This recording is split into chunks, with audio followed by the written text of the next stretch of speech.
Peace, y'all. Tia Banks here. I did not want to say this. I did not want to write this presentation. In fact, I didn't feel like it. Today's been one of those days where I am forced to motivate people when I'm not motivated. But I thought to myself two things. The first thing I thought about was my good friend Tim Ross. I attended a conference here recently, Next Level Speakers Academy conference. And Tim did a keynote, extraordinary individual. And he was speaking to a group of speakers and talking about how he's been going through some hardships in business, the things that are unmotivating. How can you motivate someone when you're not motivated, when life is smacking you in the face? Tim said, speak anyway.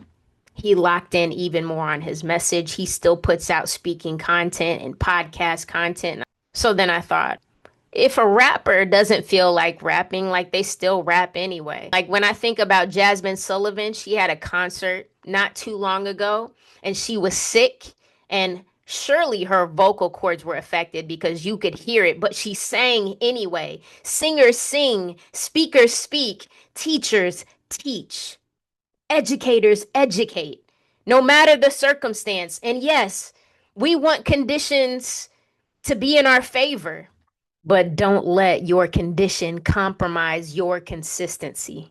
We wish that there were no budget cuts or funding freezes. We wish that students would act right. We wish that we could get along with our colleague, all of them. We wish that every student could get 100% on every test. When times are hard, sometimes it breaks us down. How can I be resilient to do what I've been called to do when I don't feel like it? I think I'm still learning this for myself. But when Tim Ross said, speakers speak, speak anyway, I'm going to tell you, teachers teach, teach anyway. And sometimes the way that we show up looks a little different when we're on 100% charge versus 50% or operating on fumes because of burnout. But you showed up, bruised and battered and all. You still gave the lesson plan even when you didn't feel like it. You still collaborated at the parent-teacher conference meeting. You still showed up at your student's soccer game because you said you would. You still volunteered at the volleyball game and the track meet. You have already displayed the capacity to do it anyway, even when you don't feel like it. I'm just reminding you, don't let this condition compromise your consistency. I believe you, as educators, are some of the most resilient people there is. The fact that you're one of the most burned out professions, and many of you are still locked in 10, 15, 20, 30 years later. I'm so inspired by you. So you inspire me in moments where I'm not motivated. I still got to find a message to motivate you. And thank you, Tim Ross, because as a speaker, I'm going to keep speaking. The other thing that helped me was my 9-year-old friend, Amber Joy. I said, Amber Joy, I'm having a bad day. And Amber Joy said, God's just preparing you for something great. Imagine a 9-year-old speaking life over me. Our dark times and our dark moments and our struggles and our stresses don't have to drain us.